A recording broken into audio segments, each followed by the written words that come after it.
গহীন কবরে যদি নূরের বাতি জ্বালাইতে চান তাহলে এই 5টি দরুদের আমল নিয়মিত করুন। ইনশাআল্লাহ আপনার কবরটা নূরে নূরান্বিত হয়ে যাবে ইনশাআল্লাহ। প্রিয় দর্শক, যার কবর নূরে নূরান্বিত হবে সে অবশ্যই জান্নাতি হবে। সুবহানাল্লাহ। নবীজি সাল্লাল্লাহু আলাইহি ওয়াসাল্লাম বলেন, উম্মত তোমরা বেশি বেশি পরিমাণে দরুদ পাঠ করিয়া আমি নবীকে সুপারিশ করার জন্য সাহায্য করো। সুবহানাল্লাহ। প্রিয় দর্শক, এই হাদিস থেকে এটাই স্পষ্ট যে যে ব্যক্তি নবীজি সাল্লাল্লাহু আলাইহি ওয়াসাল্লামের উপর বেশি বেশি দরুদ শরীফ পাঠ করবে, নবীজি সাল্লাল্লাহু আলাইহি ওয়াসাল্লাম তাকে হাশরের ময়দানে অবশ্যই সুপারিশ করবেন ইনশাআল্লাহ। নবীজি আরও বলেন, ও উম্মত শোনো, মানুষের মৃত্যুর পর প্রথম ঘাঁটি হল অন্ধকার কবর। এই কবরে যে ব্যক্তি নাজাত পেয়ে যাবে তার কপালটা খুবই ধন্য হবে। পরকালে আর তার কোনো টেনশন নেই, বাকি পথগুলো তার জন্য সহজ হয়ে যাবে। আর এই কবরের মধ্যে যে ব্যক্তি ধরা পড়ে যাবে তার টেনশন ছাড়া আর কোনো উপায় নাই। প্রিয় দর্শক, নবীজি সাল্লাল্লাহু আলাইহি ওয়াসাল্লাম তার আদরের মেয়ে ফাতিমা রাদিয়াল্লাহু তাআলা আনহাকে ডেকে বলেন, ও ফাতিমা, তুমি নিজেকে নিজে জাহান্নামের আগুন থেকে বাঁচিয়ে রাখো, বাঁচিয়ে কবরের মধ্যে যাও। ও ফাতিমা শোনো, সেই কবরের মধ্যে গিয়ে আমি নবীর পরিচয় দিলে কোনো কাজে আসবে না। প্রিয় দর্শক, একটা বার একটু ভাবুন তো, যেই নবীজি সাল্লাল্লাহু আলাইহি ওয়াসাল্লাম পরকালীন জিন্দেগিতে সুপারিশ করবেন, সেই নবীজির কন্যাকে বলতেছেন, ও ফাতিমা, তুমি নিজেকে নিজে জাহান্নামের আগুন থেকে বাঁচাও, অন্ধকার কবরে যাইয়া যদি আমি নবীর পরিচয় দাও তাহলে কোনো কাজে আসবে না। আমরা সবাই জানি যে নবীজির আদরের মেয়ে ফাতিমা রাদিয়াল্লাহু তাআলা আনহা যখন ইন্তেকাল করলেন, আবু যর গিফারি রাদিয়াল্লাহু তাআলা আনহু, হাসান হোসাইন রাদিয়াল্লাহু তাআলা আনহু ও হযরত আলী রাদিয়াল্লাহু তাআলা আনহু লাশের খাটিয়া নিলেন, কাঁধে করে নিয়ে কবরের কাছে নিয়ে রাখলেন এবং কবরকে তিনি বলতে লাগলেন, ও কবর, এখন তোমার মধ্যে কাকে রাখতেছি তুমি জানো? কে বলতেছেন জানেন? আবু যর গিফারি রাদিয়াল্লাহু তাআলা আনহু। তিনি বলতেছেন, ও কবর, তোমার মধ্যে কাকে রাখতেছি তুমি কি জানো? তিনি হলেন শেরে খোদা আলীর স্ত্রী। কবর, তার সাথে বেয়াদবিমূলক আচরণ করিও না।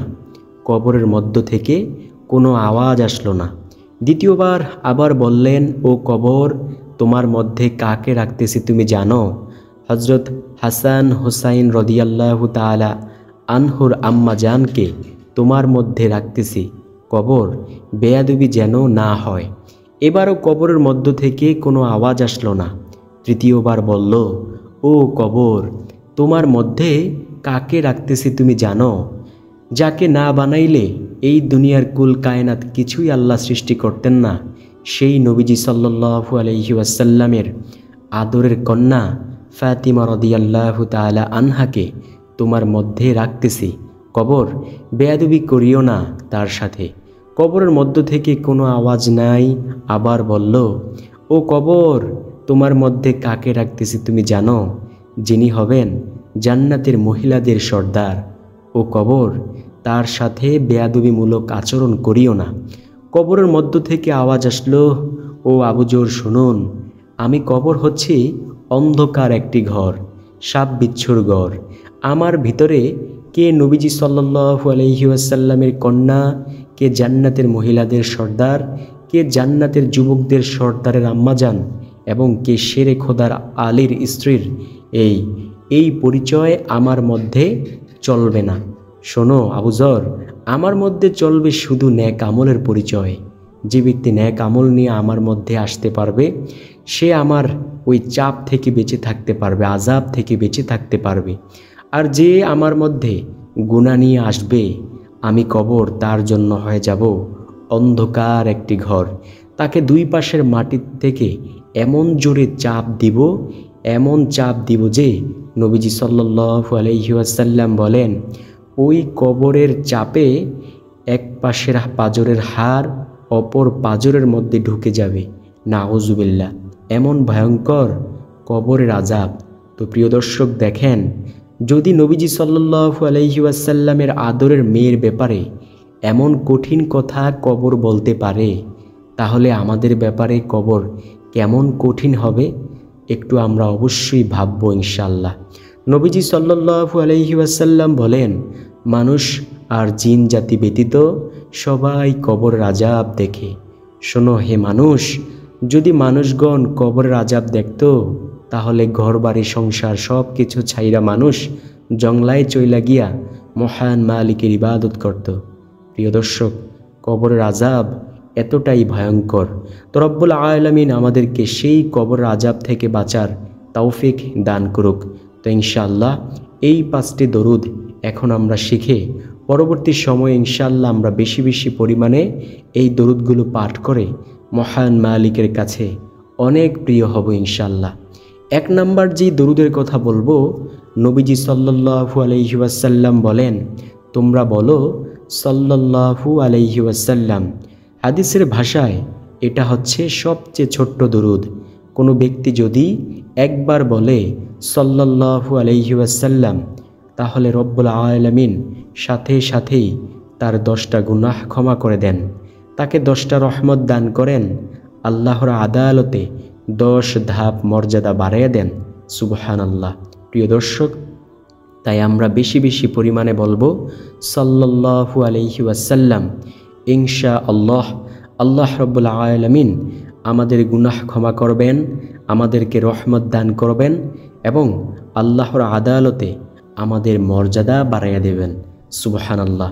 কোনো ব্যক্তি যদি দৈনিক 1000 বার পরে সাল্লাল্লাহু আলাইহি ওয়াসাল্লাম, রব্বুল আলামিন তাকে 10,000টি রহমত দান করেন, 10,000টি গুনাহ ক্ষমা করে দেন, আল্লাহর আদালতে 10,000 ধাপ মর্যাদা আল্লাহ বাড়াইয়া দেন।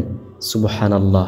প্রিয় দর্শক, হাঁটতেছি, বসে আছি, যেই সময় আছি না কেন আমাদের পায়ের কাজ আছে, হাতের কাজ আছে, কিন্তু জবানের কোনো কাজ নেই।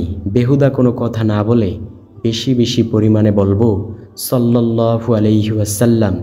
ইনশাআল্লাহ আল্লাহ আমাদেরকে এর প্রতিদান অবশ্যই অবশ্যই অবশ্যই দান করবেন ইনশাআল্লাহ। যে ব্যক্তি নবীজির প্রতি বেশি বেশি দরুদ পাঠ করে, তার সব পেরেশানি আল্লাহ দূর করে দেন, তাকে রহমতের চাদরে আবৃত করেন। সুবহানাল্লাহ, আল্লাহু আকবার। তাকে গায়বী খাজানা থেকে রিজিকের ব্যবস্থা করেন, অভাব অনটন দূর করে দেন। আরে পাঠ কইরা দেখুন না প্রিয় দর্শক, কেমন ফলাফল পান। নবীজিকে ভালোবাসলে কোনো লস নেই। দুনিয়ার কোনো মেয়ের পেছনে না পইরা, দুনিয়ার কোনো ছেলের পেছনে না পইরা, যেগুলো ইসলামে সম্পূর্ণ হারাম, ওই সকল বিষয়ের প্রতি আকৃষ্ট না হইয়া আসুন আমরা মা বাবাকে ভালোবাসি, নবীজি সাল্লাল্লাহু আলাইহি ওয়াসাল্লামকে ভালোবাসি, আল্লাহ তাআলাকে ভালোবাসি। দেখবেন জীবনটাই পুরা চেঞ্জ, পরিবর্তন হয়ে যাবে ইনশাআল্লাহ। প্রিয় দর্শক, হারাম কাজের দিকে অবশ্যই আমরা যাব না ইনশাআল্লাহ। এটা আমরা ওয়াদা করলাম আজকের ভিডিও থেকে। 2 নাম্বার যে দরুদের কথা বলবো, সেই দরুদ সম্পর্কে নবীজি সাল্লাল্লাহু আলাইহি ওয়াসাল্লাম বলেন, ও উম্মত শোনো, তোমরা যদি একবার বলো জাযাল্লাহু আন্না মুহাম্মাদান মা হুয়া আহলুহু, তাহলে আল্লাহ রব্বুল আলামিনের 70 জন রহমতের ফেরেশতা 1000 দিন পর্যন্ত অনবরত তোমার আমলনামায় নেকি লিখতেই থাকবে। সুবহানাল্লাহ। প্রিয় দর্শক, কোনো ব্যক্তি যদি চায় যে রব্বুল আলামিনের ফেরেশতারা তার আমলনামায় শুধু সারাক্ষণ নেক লিখুক, তাহলে সে যেন বেশি বেশি পরিমাণে বলে জাযাল্লাহু আন্না মুহাম্মাদান মা হুয়া আহলুহু। ইনশাআল্লাহ রব্বুল আলামিনের 70 জন রহমতের ফেরেশতা 1000 দিন পর্যন্ত অনবরত শুধু তার আমলনামায় নেকি লিখতেই থাকবে। সুবহানাল্লাহ, আল্লাহু আকবার। নবীজি সাল্লাল্লাহু আলাইহি ওয়াসাল্লাম বলেন, কোনো ব্যক্তি যদি একবার বলে জাযাল্লাহু আন্না মুহাম্মাদান মা হুয়া আহলুহু, তাহলে রব্বুল আলামিনের 70 জন রহমতের ফেরেশতা 1000 দিন পর্যন্ত অনবরত শুধু তার আমলনামায় নেকি লিখতেই থাকবে। সুবহানাল্লাহ।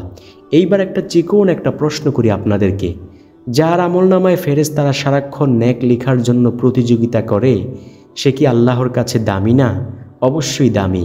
আর এই দামি বান্দাগুলোকেই, এই দামি বান্দিগুলোকেই রব্বুল আলামিন জান্নাত নামক শ্রেষ্ঠ সম্পদ দান করবেন, যেই জান্নাতের ওয়াদা আল্লাহ তাআলা নিজেই করেছেন। আল্লাহ বলেন, আমি আমার বান্দাবান্দিদের জন্য এমন জান্নাতকে বানাইছি যেই জান্নাত সম্পর্কে তারা কোনোদিন কল্পনাও করেনি, চোখেও দেখেনি। সুবহানাল্লাহ, এতই সুন্দর হবে সেই জান্নাত। আল্লাহু আকবার। তো ইনশাআল্লাহ বেশি বেশি পরিমাণে আমরা জাযাল্লাহু আন্না মুহাম্মাদান মা হুয়া আহলুহু বেশি বেশি পরিমাণে পাঠ করব। তারপরের তৃতীয় নাম্বার যেই দরুদের কথা বলবো, সেই দরুদটিও দামি একটি দরুদ।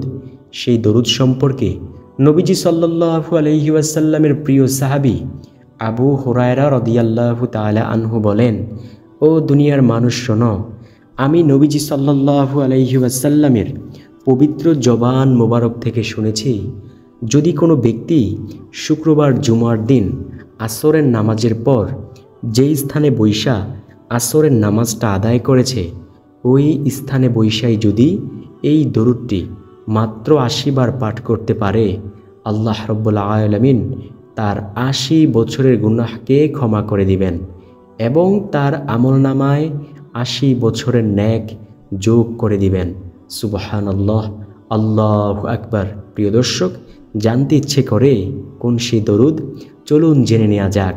সেই দরুদটি হলো আল্লাহুম্মা সাল্লি আলা মুহাম্মাদানিন নাবিয়্যিল উম্মিয়্যি ওয়া আলা আলিহি ওয়া সাল্লিম তাসলিমা। আমি আবার বলছি, আল্লাহুম্মা সাল্লি আলা মুহাম্মাদানিন নাবিয়্যিল উম্মিয়্যি ওয়া আলা আলিহি ওয়া সাল্লিম তাসলিমা। এই দরুদ যদি কোনো ব্যক্তি শুক্রবার জুমার দিন আসরের নামাজের পর যেই স্থানে বৈশা আসরের নামাজটা আদায় করেছে, ওই স্থানে বৈশায় যদি উক্ত দরুদটি মাত্র ৮০ বার পাঠ করতে পারে, আল্লাহ রাব্বুল আলামিন তার ৮০ বছরের গুনাহকে ক্ষমা করে দিবেন এবং তার আমলনামায় ৮০ বছরের নেক যোগ করে দিবেন। সুবহানাল্লাহ, আল্লাহু আকবার। প্রিয় দর্শক, যার গুনাহ ক্ষমা করানো দরকার, ইনশাআল্লাহ সে অবশ্যই এ আমল করবে ইনশাআল্লাহ।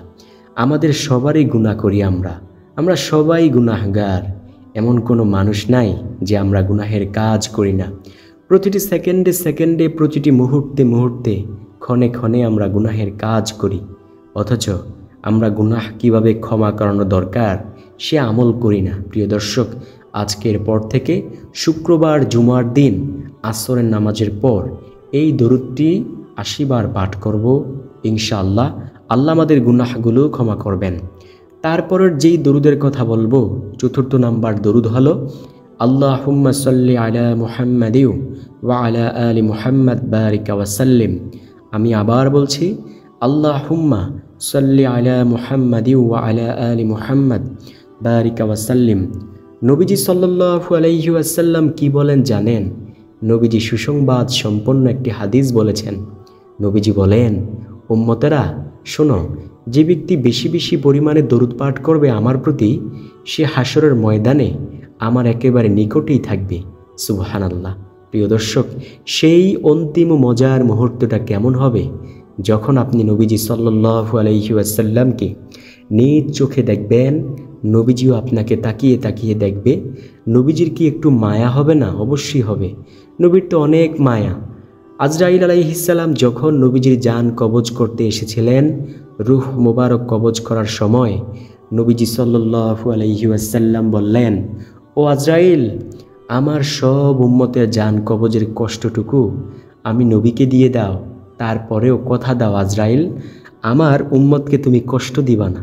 প্রিয় দর্শক, তো সেই নবীর কেমন মায়া হতে পারে বুঝে এসেছে। প্রিয় দর্শক, অবশ্যই আমরা বেশি বেশি পরিমাণে বলবো আল্লাহুম্মা সাল্লি আলা মুহাম্মাদিউ ওয়া আলা আলি মুহাম্মাদ বারিক ওয়া সাল্লিম। সর্বশেষ নাম্বার যেই দরুদ, সেই দরুদের আগে ছোট্ট একটা হাদিস একটু আপনাদেরকে শোনাই। নবীজি সাল্লাল্লাহু আলাইহি ওয়াসাল্লাম বলেন, ও দুনিয়ার মানুষ শোনো, কোনো ব্যক্তি যদি চায় যে তার দোয়াগুলো আল্লাহ তাআলা কবুল করুক, তাহলে সে যেন এইভাবে দোয়া করে। যখন সে নামাজের পরে দোয়া করবে, সর্বপ্রথম আল্লাহ তাআলার গুণগান গাইবে, তারপর আমি নবীর গুণগান গাইবে, অর্থাৎ দরুদ শরীফ পাঠ করবে, যে কোনো দরুদ। তারপর সে নিজের জন্য দোয়া করবে। আল্লাহ রব্বুল আলামিন তাহলে অবশ্যই তার দোয়া কবুল করবেন। প্রিয় দর্শক, এই আমলটিও করবেন। সর্বশেষ নাম্বার যেই দরুদের কথা বলবো, সেই দরুদটি হলো আল্লাহুম্মা সাল্লি আলা মুহাম্মাদি ওয়া আলা আলি মুহাম্মাদ কামা সাল্লাইতা আলা ইব্রাহিমা ওয়া আলা আলি ইব্রাহিম ইন্নাকা হামিদুম মাজিদ। আল্লাহুম্মা বারিক আলা মুহাম্মাদি ওয়া আলা আলি মুহাম্মাদ কামা বারাকতা আলা ইব্রাহিমা ওয়া আলা আলি ইব্রাহিম ইন্নাকা হামিদুম মাজিদ। এটা হলো সর্বশেষ নাম্বার দরুদ। এই দরুদ পাঠ করিয়া, এই দরুদের উসিলা দিয়ে মহান মালিকের কাছে পরিপূর্ণ হিদায়াত কামনা করব।